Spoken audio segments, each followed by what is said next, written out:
irmãos, em nome de Jesus? Abra então a sua Bíblia na segunda carta de Pedro, capítulo 1, versículo número 10. Segunda de Pedro, capítulo 1, versículo 10. Há uma mensagem aqui das mais importantes.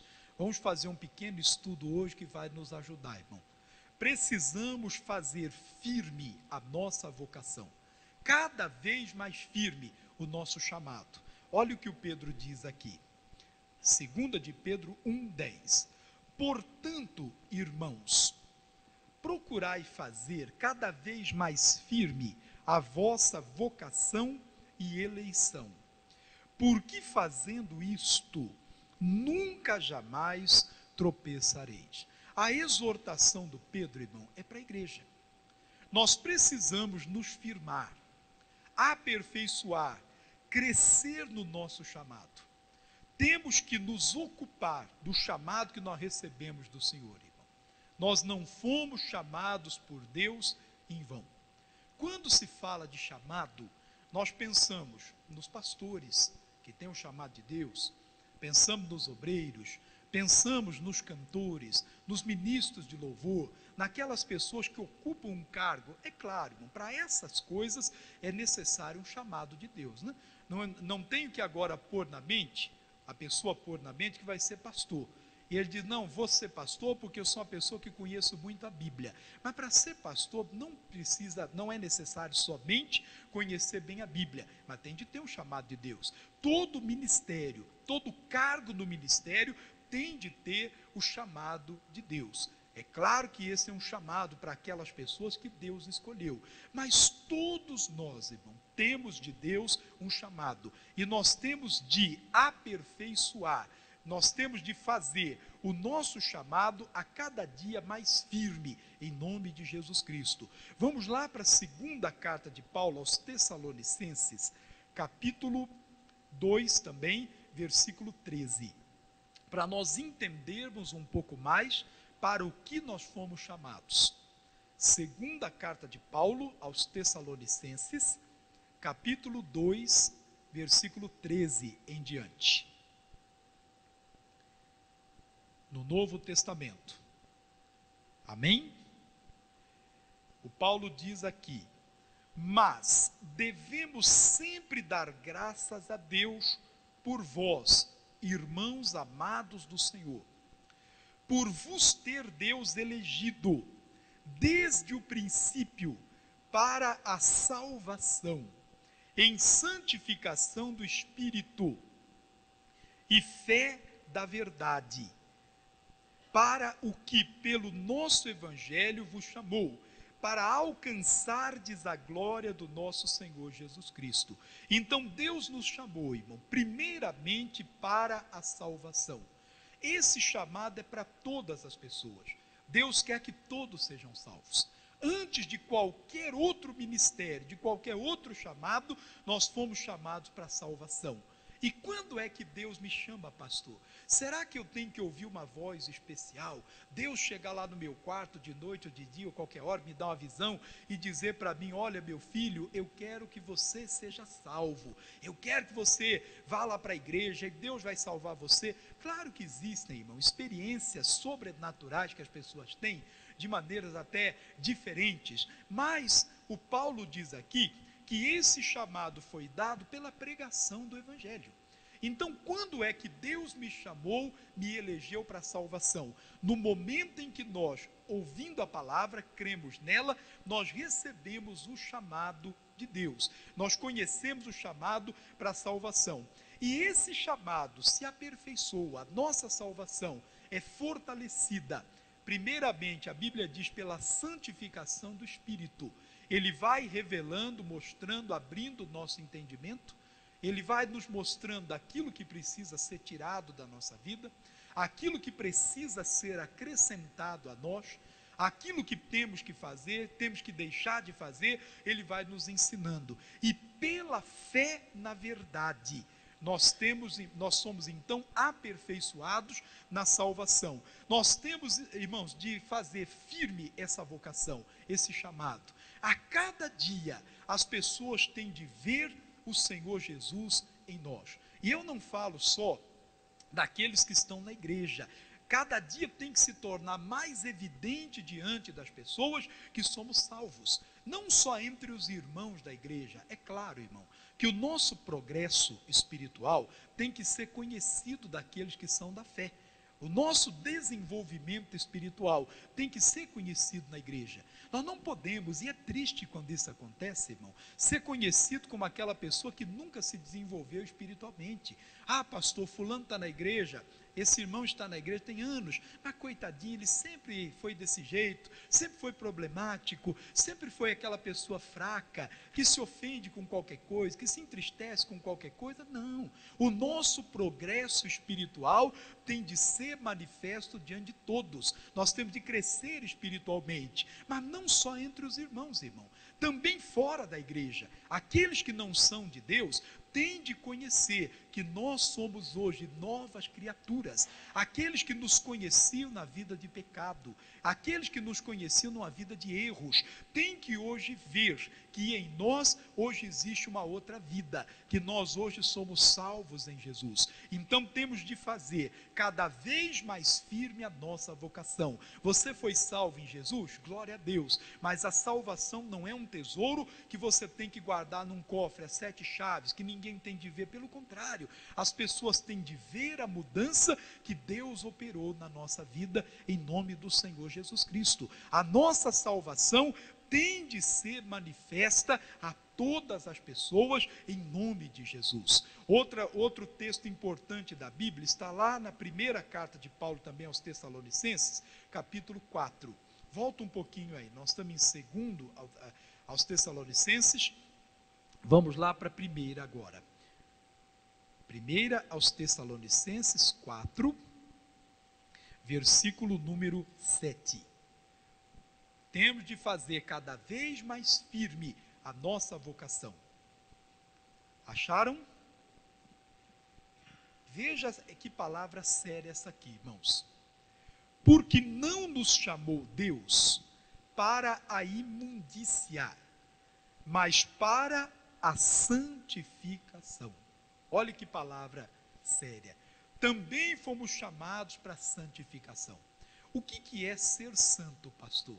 Será que ser santo, irmão, é como o religioso acha que é, né? A pessoa partiu desse mundo e aí ele começa a fazer alguns milagres e só tem um que foi morto, mas hoje ele vive e faz milagres, que é o Senhor Jesus. Homem nenhum tem essa capacidade, irmão. Mas ser santo significa ser separado.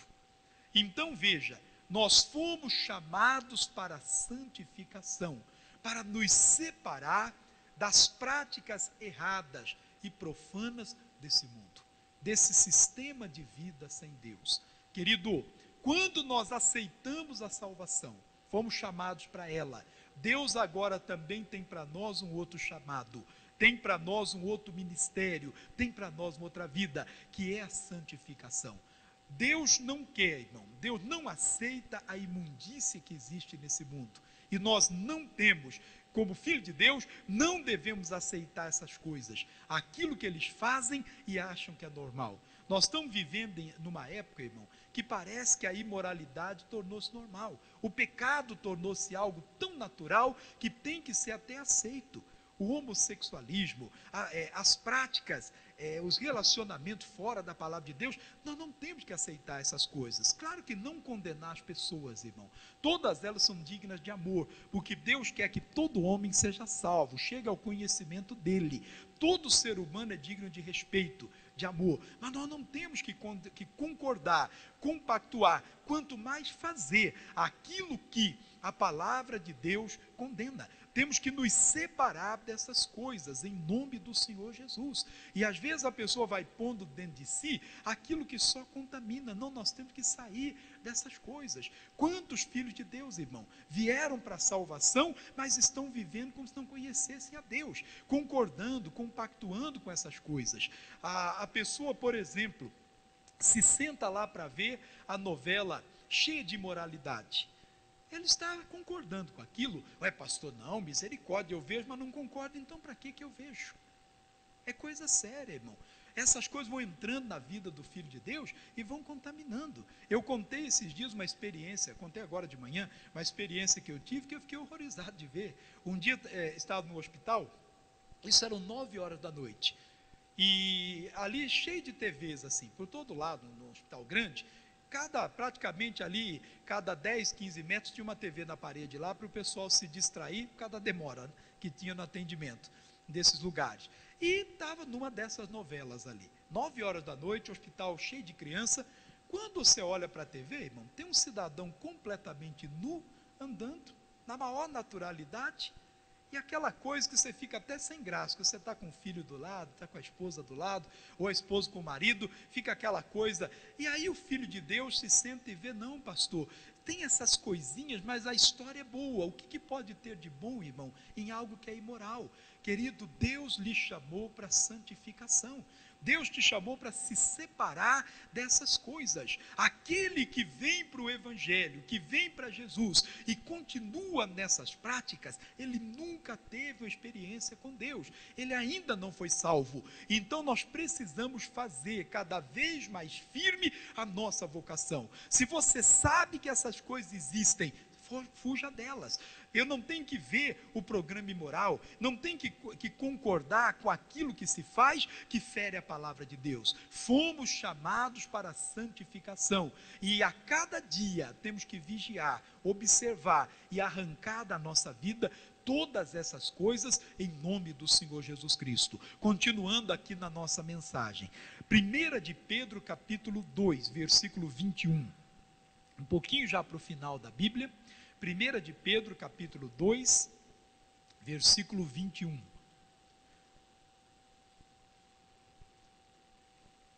Fomos chamados para seguir os passos de Jesus. Pastor, mas isso é uma tarefa difícil? Não, você foi salvo. Você tem condição de seguir os passos do Senhor. Veja aqui.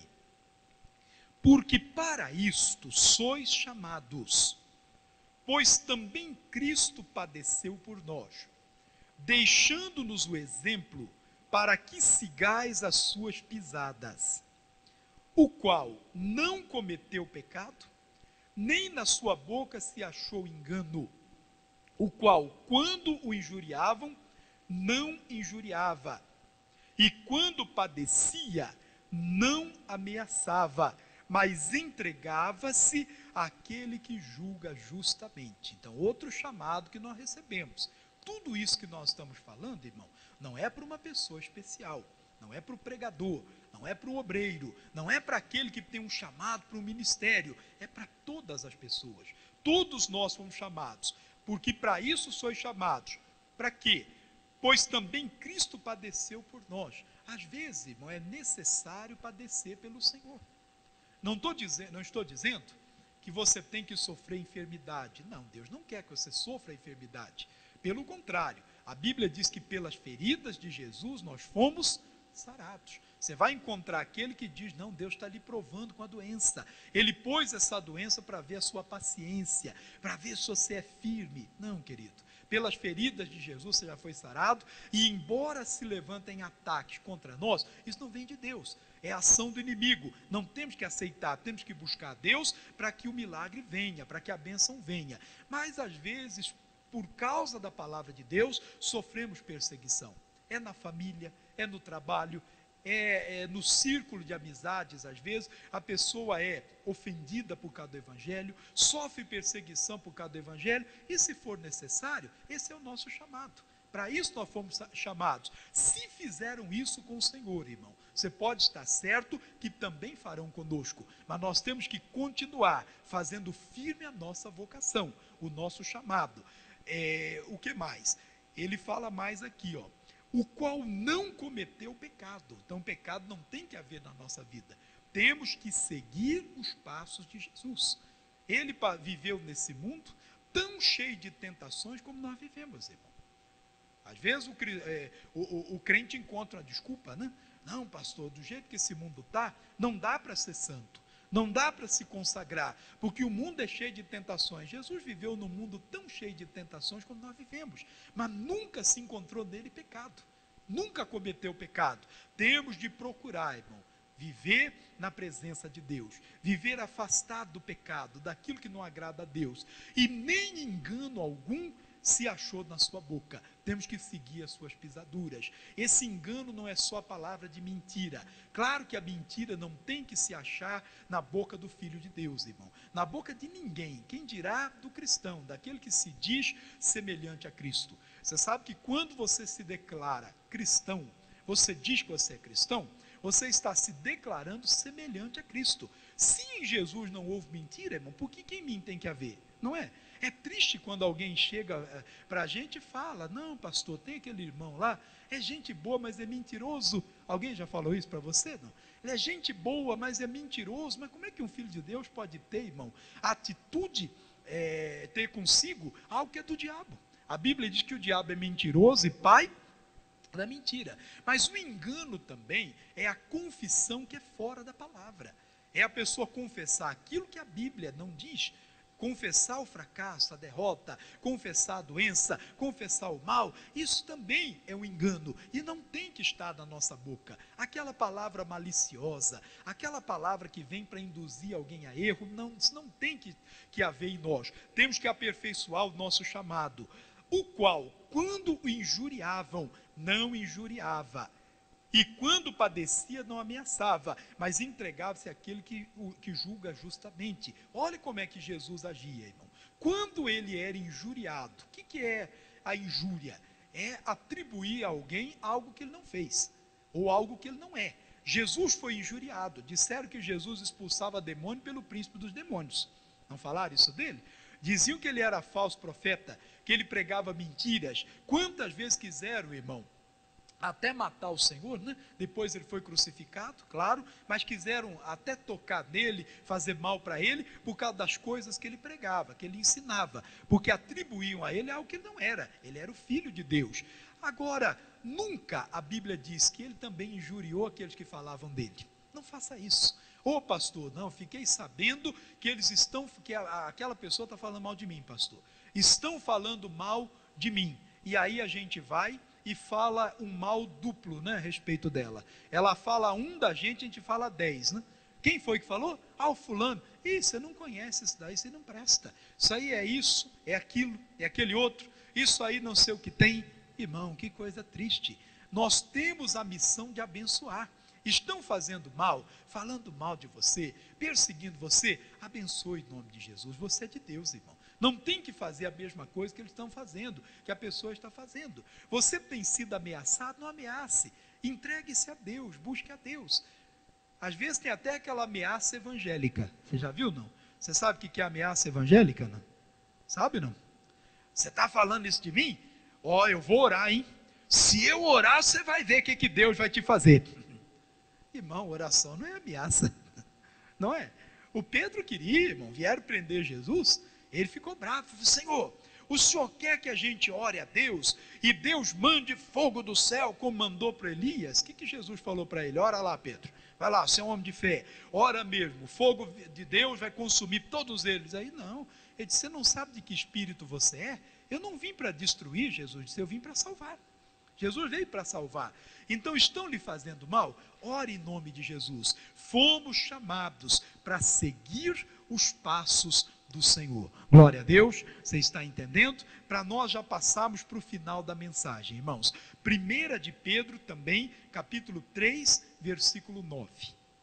É praticamente na mesma página aí. Capítulo 3, versículo número 9. Veja aqui. Não tornando mal por mal, ou injúria por injúria. Antes, pelo contrário, bem dizendo, sabendo que para isto fostes chamados, para que por herança alcanceis a bênção. Por que muitos filhos de Deus não estão alcançando a bênção? Que é a herança. Porque não estão entendendo qual é o seu chamado. Deus não nos chamou para amaldiçoar. Deus nos chamou para abençoar. Ô cristão, primeira coisa, não pague mal com mal. Se alguém fez mal para você, abençoe a vida dela, porque foi para isso que você foi chamado. Ainda que seja, irmão, que você tenha que vencer a você mesmo, e a ver nós temos. Que a nossa vontade é agir como ser humano, é fazer o que qualquer pessoa faria, mas nós não somos qualquer pessoa. Nós fomos chamados pelo Senhor para abençoar. Abençoe. Em muitos casos, irmão, aquela pessoa que tenta fazer mal para você é tomada por uma força maligna, é guiada por uma força do inimigo. Às vezes os olhos dela estão fechados, o inimigo cegou o entendimento dela e ela age dessa maneira. Abençoe em nome de Jesus, porque para isso você foi chamado, não para tornar mal por mal, ou para ameaçar quem quer que seja, ou amaldiçoar quem quer que seja. Fomos chamados para abençoar. E por não agir dessa maneira, não ocupar o nosso chamado, muitas vezes a herança de bênçãos que Deus tem para nós, nós não alcançamos em nome do Senhor Jesus. Para terminar o nosso estudo, vamos voltar lá para onde nós começamos, que é 2 de Pedro, capítulo 1, versículo 10. Portanto, irmãos, procurai fazer cada vez mais firme a vossa vocação e eleição, porque fazendo isto, nunca jamais tropeçareis. Porque muitos filhos de Deus estão tropeçando, estão caindo, não estão permanecendo no Senhor, estão se desviando, porque não estão fazendo firme a sua vocação. Quando nós fazemos firme o nosso chamado, irmão, cada vez mais firme, nós não vamos tropeçar, não vai haver tropeços, o inimigo vai tentar colocar, vai tentar lhe derrubar, mas você sabe o chamado que você tem, e não importa qual é o chamado. Se você foi chamado para o ministério, para ser um pregador da palavra de Deus, irmão, faça firme a sua vocação, consagre-se a Deus, busque a Deus, ore a Deus, se apresente a Deus, procure conhecer o Deus que lhe chamou para falar dele, consagre a sua vida. Deus lhe chamou para ser um obreiro, seja um obreiro consagrado, aquela pessoa que faz firme o seu chamado, que vai ser muito usado por Deus, ainda que seja chamado até para ser um patrocinador, para evangelizar, temos de fazer da melhor maneira aquilo que Deus nos chamou para fazer. Quando nós fazemos firme, irmão, o nosso chamado, a nossa vocação, nós nunca vamos tropeçar. Nós vamos passar por essa vida e falar como Paulo: acabei a carreira e guardei a fé. Querido, que Deus hoje possa ter falado ao seu coração. Fique com essa palavra no seu coração e de hoje em diante que sejamos vigilantes para fazer firme o nosso chamado diante de Deus, em nome do Senhor Jesus. Amém? Então deixa o pastor fazer uma oração com você. Coloque a mão no seu coração.